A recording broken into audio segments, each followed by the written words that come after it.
Hey, everybody. I am here with Dave Dwonch, writer, artist, publisher. You've been everything, basically, right? Jack of all trades, master of none. That's it. Sometimes that's what you need. So, yeah, because I see you at conventions and you've got so many different books and so many different roles and so many different genres. So, the first one we're going to talk about is that you've got a book coming out in 2025 from Titan Publishing called The Loose End. It's actually under the Hard Case Crime imprint. So, it's a double whammy. And I just want to ask the first thing is, how did you approach Titan, or did they approach you? And how to get hard case crime? So I have some, mystery benefactors out there. I've worked in video games kind of off and on, and usually with the same group of people that kind of bounce around at different studios. And they came to me with a project called Astroneer that they wanted to do a comic book with. And I'd worked, like I said, I'd worked in the past with them, and as we were pitching, they fell in love with Titan, and then through that connection, I was able to kind of leverage the work I had done on that book. I asked them if they wanted to check out any of my pitches that were nowhere remotely close to Astroneer, and they were like, you know what, at the heart of why we said yes to that Astroneer book was the writing, and so it was kind of an easy inroad. I had sent it to a couple of other publishers, like I've worked with Dark Horse in the past, and it felt like a really good fit at Hardcase, and I'm so stoked that they felt the same way. I am going to say, in the covers that they sent to us, there's one thing that seems out of sync with what hard case crime usually does, which is I did not see the dame or broad, the stereotypical damsel in distress, if you will, or femme fatale on any of these covers. So is that what differentiates this story? This is yes. Well, there is that. It's a dick fest, that's for certain. It's a survival buddy crime noir about a bunch of Hollywood privileged Hollywood guys that go to Mexico on a honeymoon. It's this scummy producer's fourth wedding, and basically they get a +1. All of his like entourage get a +1, and one of them invites their failing screenwriter friend to Mexico, and then shenanigans ensue, and nary a boob in the whole thing, man. I mean, there are like a few sexy bit moments here and there during the bachelor party, but nothing really overt at all. It couldn't be a more of a departure from Gun Honey, and yet still feels like it's got that crime noir vibe to it, that kind of updated, elevated crime noir vibe. So I think it was described as a little bit like Tarantino. I mean, one of the covers, alternate covers, is an homage to Reservoir Dogs. So it's 90s crime. What do you think is at the core of like what makes it 90s crime film? Well, it's literally it's a love letter to Miramax stuff for sure. I mean, you've got a lot of parallels between the cast members and real life characters. I mean, I would be remiss if I didn't say that the Benny Blevins character wasn't Harvey Weinstein. So for everyone that has a hate on for that guy, rightfully so, you're gonna love The Loose End. Really, I filled the cast with 90s versions of like a Ben Affleck, a Quentin Tarantino, a Matt Damon. All the people that were in Miramax and hanging on to that guy's coattails are in this book as different characters. So it's a lot of fun. It's very referential. It's told out of sequence some of the time, like Pulp Fiction.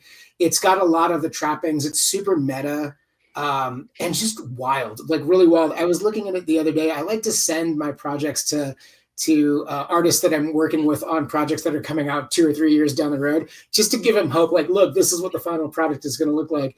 I was reviewing the 4 issues of The Loose End, and I'm like, man, I did some crazy fight choreography in this stuff that I'm not normally known for, action movie bits and stuff like that.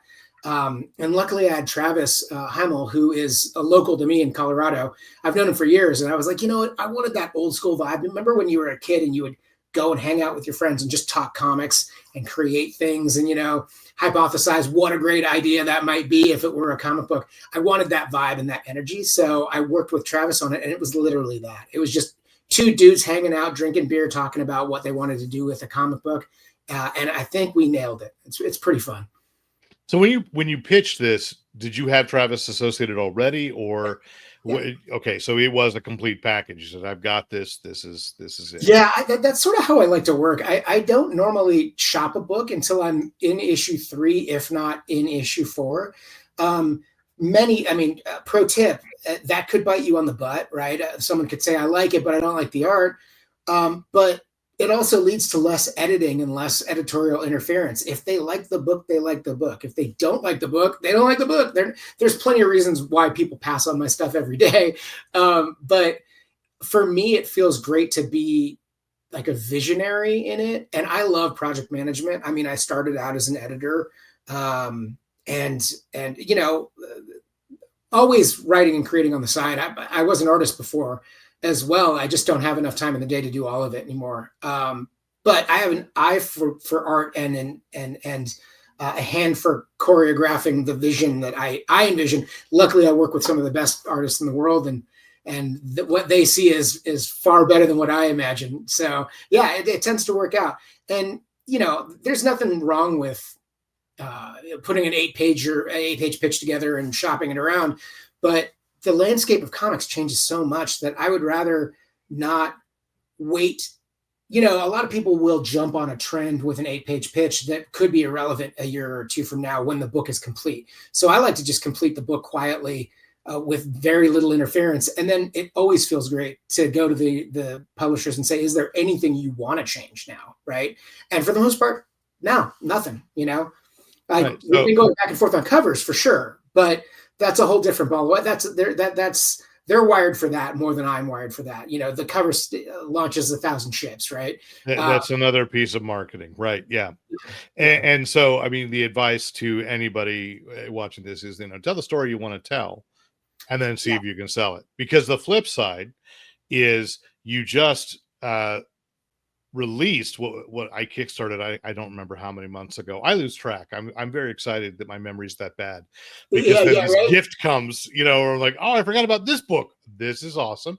The Automaton. So it's self-published as well, Yes. hellbrain.com. Yes. And the Automaton is a murder mystery set in a theme park that bears no resemblance whatsoever to Disney, and yet, oh my God, the extras were so precise and specific to Disney. Sorry, don't listen, Disney lawyers. Anyway, Yeah. so let's talk about the Automaton, which is currently available at hellbrain.com. Yeah. That was another one where I quietly, it was so fun. This was the fun one. So Santi and I had worked previously on books that bear no resemblance to the Automaton. We worked on The Broken Circle and Prom of the Dead, the 2 zombie books that I did on Kickstarter. And Santi messaged me and he said, I only want to work with you. I've worked with a bunch of other publishers now. I've worked with a bunch of other writers, and I just like working with you more. And I'm like, sweet, let's do that. Let me, but I'm working on this all ages thing. I don't think you're right for it. Sure. And I had already gone through an artist that did really great designs, but didn't really get the storytelling the way I needed it to be done. And so, I gave it to Santi and I said, go ahead and give me some sketches and let me see it. And sure enough, I mean, he nailed it. So much so that I'm like, wow, now all I want to do is work with Santi, right?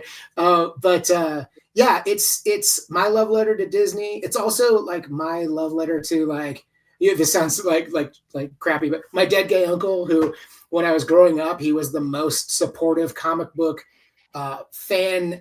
He encouraged me to follow my dreams. He was gay in a time when, being an Italian man in a very, very straight, Catholic family was not very cool. I mean, to the point where people didn't acknowledge it, and so for him to be able to live his life the way he wanted to live it, it really spoke to the way it influenced the storytelling in the Automaton, in that he is like the Walt Disney character. He's the dreamer and the person that's full of optimism that gets his life cut short, right? And then I get to make sense of that in the book. And yes, I am Genie. Obviously, like, I'm half Asian and half Italian, and I really leaned in on the Asian side of that, of my family, to tell that side of the story, where my parents, I in my day job, I'm afforded the luxury of making comics, which is awesome. But my day job is hard math. You know what I mean? So, like,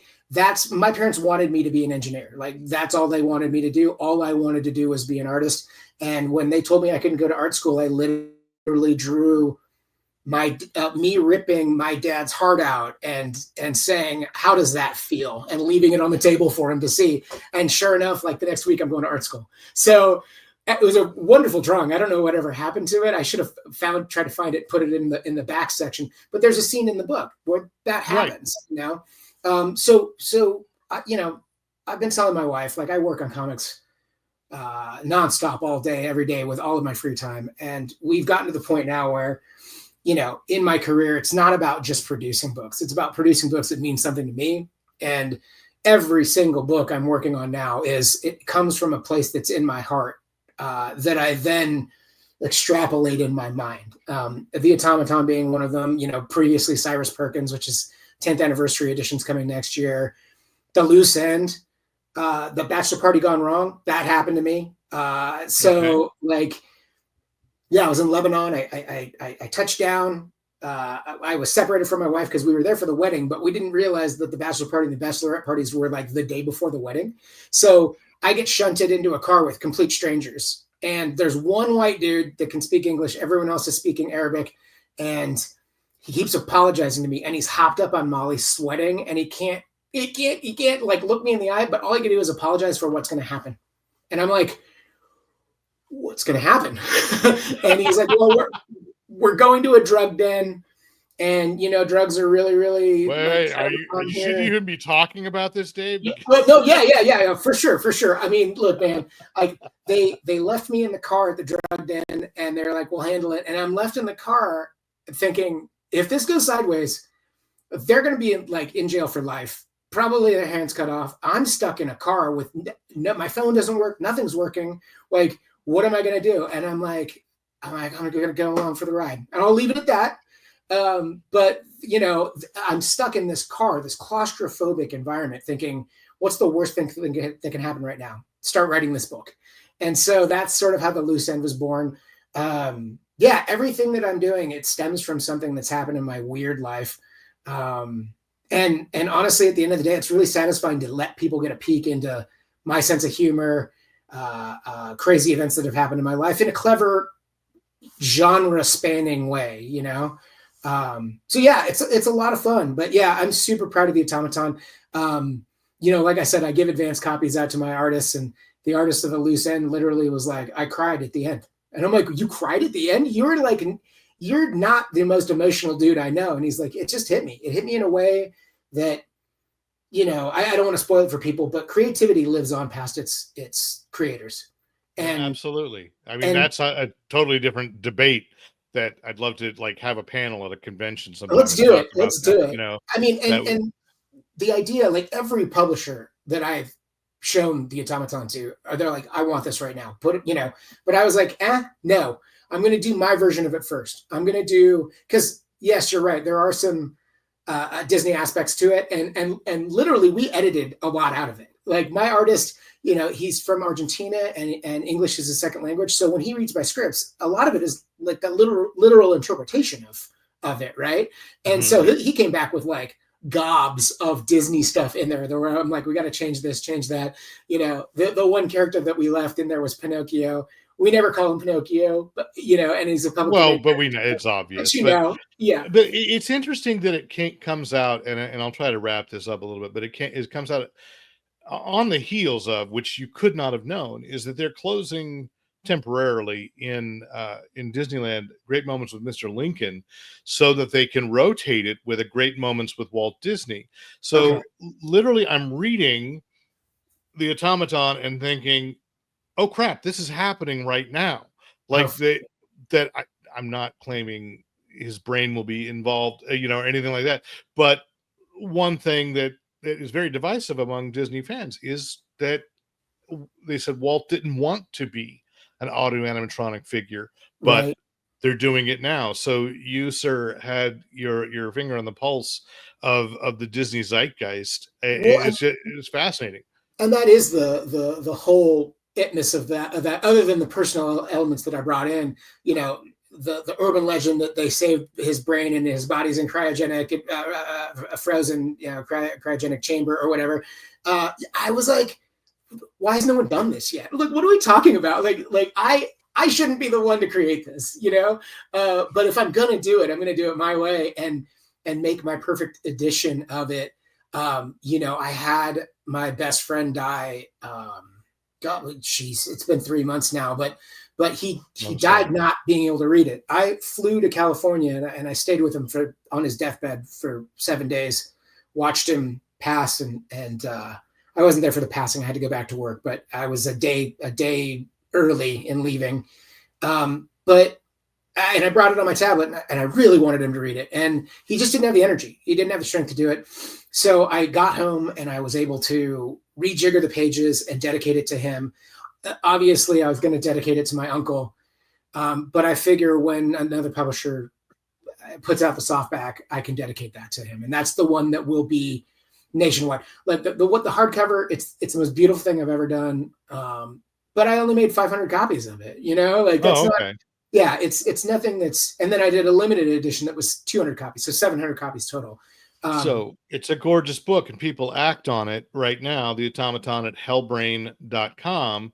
And then we've got The Loose End coming next year. And as I said, I think in a write-up about it briefly, it is that, again, you're someone whose work just constantly hits. It's well thought out, and I'm sure that I'll have other questions the next time I see you about something you've written. And so let's wrap this up. I thank you so much for taking the time, Dave. I know you're busy, and congratulations on where this is all going. Well, let me say this, Derek. I appreciate the kind words, because creators, we work in a vacuum. We really don't get the work reflected back at us until it's done, right? I mean, that's 3 years of hard work that you just have to stick to your guns and trust yourself in the process and the passion that you bring to it. And having you say that means everything to me, because quite honestly, this is the first time I've actually been able to talk about it, right? Unless I'm talking to my wife, who is the staunchest editor I've ever had. She is like so tough, in a very good way, right? It keeps it pure and honest. But thank you so much, and thanks for having me on, for sure.